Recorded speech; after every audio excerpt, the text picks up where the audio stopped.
Tanisha Laverne, Grand, reporting live from the beautiful Beverly Hilton Hotel in Beverly Hills, California for the first award show of the season, the first award show of this new decade, 2020, the ultimate Hollywood experience, the biggest party in town, the 77th annual Golden Globe Awards staged by the Hollywood Foreign Press. And in a few short moments, this illustrious red carpet is going to be dripping with so much Hollywood glamour, I might have to take a step back and just let these divas and divos come through. I mean, we're going to have Cynthia Erivo, Jennifer Lopez, Adam Driver, Scarlett Johansson, Reese Witherspoon, Jennifer Aniston, and the list goes on and on and on. Stay tuned for my coverage. You do not want to miss it because I'm interested to see if Netflix is going to take it all. Streaming services are letting Big Brother know that they are not to be played with. So tune in for my coverage. I want to see if Marriage Story takes it. I want to see if The Irishman takes it, although I'm a little annoyed, yes, and I'm using the A word, annoyed, that my guy Robert De Niro did not get nominated for Best Actor in a Motion Picture Drama. But you know what? He has an amazing history. He's an amazing actor, and there's still so much work left in De Niro. But Al Pacino, oh my goodness, Joe Pesci, man, they took it. So stay tuned for my coverage. Tanisha Laverne Grant, blackinamerica.com.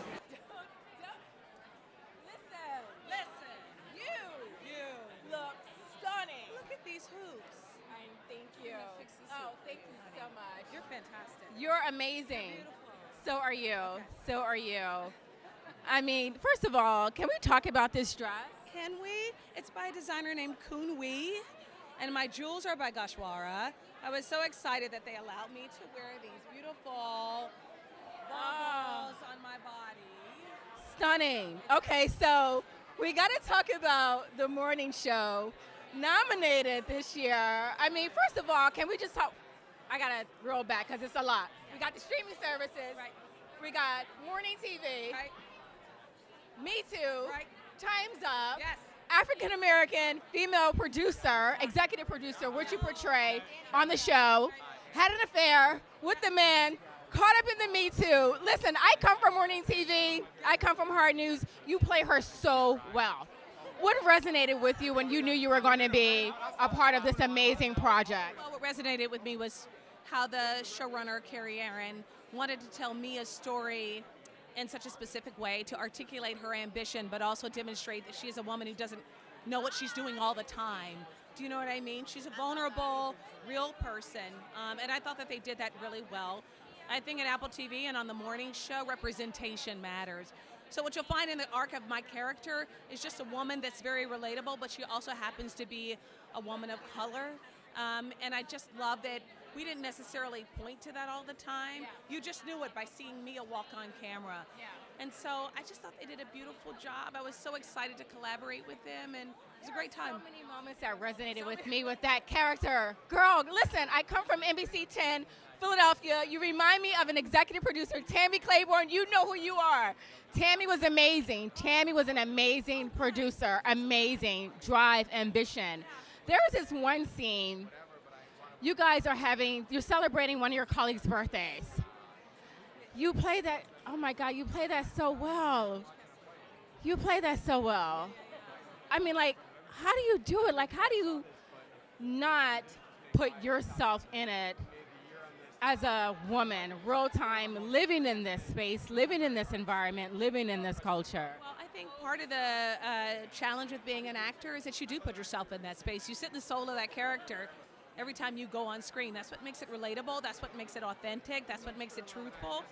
And also, you have great words to read that are very specific to your character. I can't say enough about what the writers and the production team did on creating this story on the morning show. I mean, really a lot of the work was done for me. It was just important for me to show up and be ready to work with people like Jennifer Aniston and Steve Carell and Reese Witherspoon and Billy Crudup. It was a great joy to do it. And you got, Jennifer Aniston and Reese Witherspoon head-to-head tonight, nominated Best Supporting Actress. I tell you, they're going to be excited for either one of them to win, but I'm really looking forward to whether or not the morning show drama series is going to win tonight. I mean, can you imagine? It's a brand new platform, brand new network, brand new show, first season. It matters to me. original, authentic storytelling matters to me as a person. That's what I pay attention to. So I'm hoping that we get it. Let me ask you this last question. What do the streaming services mean for your career and opportunity? It means enormous opportunities. It means that there are many more people of color who can tell stories for people of color.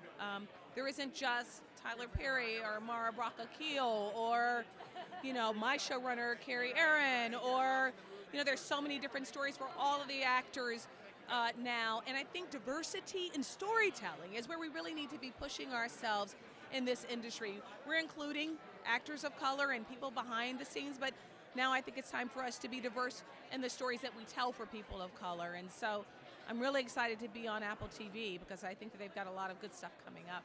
I'm so proud of you. Listen, Thank you. Every episode I was so dialed in. I'm like, I gotta Google this actress. But did you see my friend Gugu and Batha Raw? Oh, Google is amazing. Gugu killed us. Google is amazing. I've interviewed her a few times, but not recently, so I hope she walks the carpet. I cannot wait to chat with her. I'm following your career. The best is yet to come for you. The best is yet to come. Thank you. Debra Martin Chase, you are the whisperer for all things amazing in film. Congratulations on the nominations for Harriet. I am so thrilled. I cannot begin to tell you. Over the moon. We're over the moon. This is a 6-year journey, and we couldn't be prouder of the movie. Best actress, motion picture Best drama. actress, motion picture drama, and best original song. Yay! So happy. I just interviewed Cynthia. She's like on cloud nine. She is. I mean, she works so hard, and to get the recognition that she deserves, it's amazing. And she's gone from, this movie has made her a movie star, right? I mean, people knew the talent, knew the Tony, but she's become a movie star with this movie, and I'm so proud of her. I mean, with you on it and leading the way, she can't lose.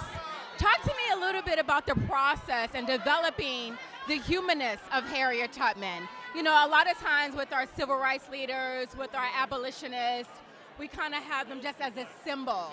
And we forget the human components of who they are. And you guys did such an amazing job with that.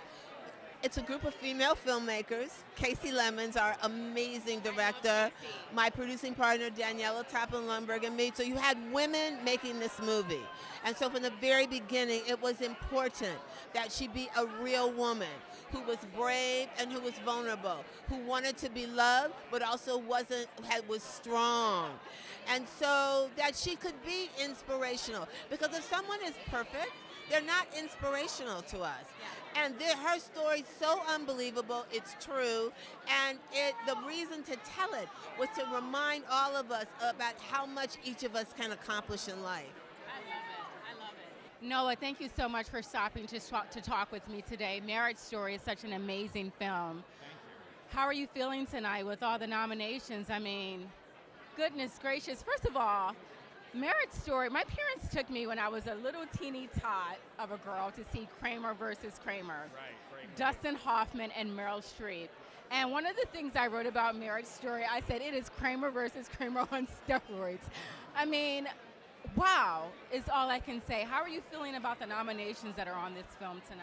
I mean, I'm thrilled. It's been really gratifying that people have connected to the movie the way they have. And I have to say, I learned about the movie talking to other people. It's like people reflect the movie back to me, when I've been traveling with it since late August. So it's like I've talked to a lot of people, and it's really helped me understand even the movie I made, which has been very gratifying. I mean, you have a Best Screenplay nomination, Laura Dern, a Best Supporting Actress, Adam Driver, Scarlett Johansson, both in the lead acting category. I mean... Yeah, we have Randy Newman, the composer, fantastic. Yeah. What was one of the scenes that resonated with you most, like emotionally? Well, I think, a scene that's been talked about, the scene where Scarlett and Adam's characters sort of have a confrontation and it turns into a fight. And, we shot that over 2 days, and that was, that took a lot out of all of us. But it's, as they say in sports, it was like left all on the field or all on the floor, and you see it in there. I mean, they brought so much of themselves to that scene, and I couldn't be more grateful. It's Scarlett Johansson's character says, "You gaslighted me, I fell out." I said, "Oh my goodness, there's nothing left in the patina for me."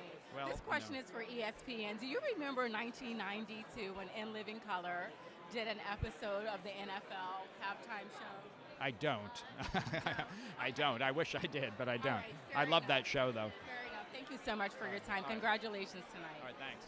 All right, we have my favorite nominee tonight, my beautiful Cynthia Erivo, who wowed me over the summer at Urban World Film Festival when they screened Harriet. Standing ovation. Talk to me a little bit about what you're feeling tonight. You're nominated, but what did I tell you? You said, I know, you're right. How are you feeling? I'm like, it's overwhelming and amazing, and my mind is blown, and this is, I mean, it's a dream come true. It's amazing. Yeah, I feel super special today. Thank you. Harriet Tubman is one of the greatest abolitionists of our time. What does it mean to you to inhabit her right now? We're in a whole new decade. The doors are opening with diversity and inclusion. Talk to me a little bit about that. It means a lot to be able to, I guess, be the face now of her, to be able to bring her to life, and to encourage people to know her story and to learn about her, and to hopefully tell her story more, and to hopefully we'll see more of her on our screens. It means a lot. I hope this is the beginning of a journey for Harriet and the knowledge that people have of her. Yeah. What was so amazing about this whole production? I mean, we have Debra Martin-Chase, who is the executive producer, Casey Lemons, the director, and we have yourself, and you guys were just in such a wonderful, eloquent way, able to make her human. Yeah. And we kind of don't do that. No. And I think that was the intention. The intention was for us to take from the picture of the person. Because, you know, we see the picture of Harriet and we know she's a superhero, we know all of those wonderful things about her, but we don't get to learn about the fact that she is a human and a woman and lived and loved. And I think that we really wanted people to know that about her as well. Yeah. Your portrayal brought tears to my eyes. Nominated Best Actress in a Motion Picture Drama, Best Original Song. Let's talk about the song. I mean, I guess it was both a call to action and a dedication to Harriet. We wanted her to have something as a thank you. We wanted to be able to tell a snippet of her story through song, and I wanted to use my voice to do that. So, yeah, here we are. What's next for you? I mean, because playing Harriet Tubman is kind of like a role of a lifetime. Right. Well, right now, I'm in the middle of playing Aretha Franklin for National Geographic. Oh my God, that's right. Yeah. I saw the first pictures for that. Yeah, and so that is happening, which is a dream come true. And then whatever else comes, hopefully it will be right and it'll feel good, and that's that, yeah. Oh, thank you so much, Cynthia. All the best to you tonight. Girl, fingers crossed. Love you. Thank you. I was going to say, you look I'm trying, you know. amazing. I'm trying, you know what I mean? That's what I did. I woke up and I tried, and I'm not ashamed to say it. Congratulations on everything that you're doing. Talk to me a little bit about Queer Eye and what that show means. You know, Queer Eye just is a beautiful thing because it's showing the humanity, and I'm really proud to be a show that shows that we all have our ups, we all have our downs, and so, you know, it's nice to be seen when you're going through those things. What does it mean to be at the Golden Globes 2020, the first award show of the decade, really? I'm freaking out because this is my first year here. We've been to the Emmys. We won Emmys, but this is like another level, and I'm freaking out. I'm not gonna lie to you. I had a moment about 7 minutes ago with Wesley Snipes. God honest truth, because growing up, and I want to. Call him over here. See if you get it. Wesley, can you just star power and get him over here? Wesley.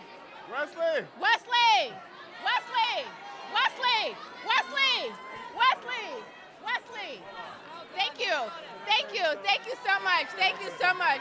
Congratulations. Thank you so much. I'll tell you something real quick. My name is Karamo. As a little boy, I got bullied for my skin, and seeing you immediately felt like I was beautiful. Wonderful. Thank you. Right. I got two questions for you. I got two questions for you. Okay. Dolemite is my name. Yes. You base your yeah, you killed it. Not bad at all. I mean, I love how you portrayed that character. Fun. When you realized that you were going to be a part of Dolemite is my name, what resonated with you? Wow, I get a chance to finally work with Eddie. I mean, we've been knowing each other for over 30 years.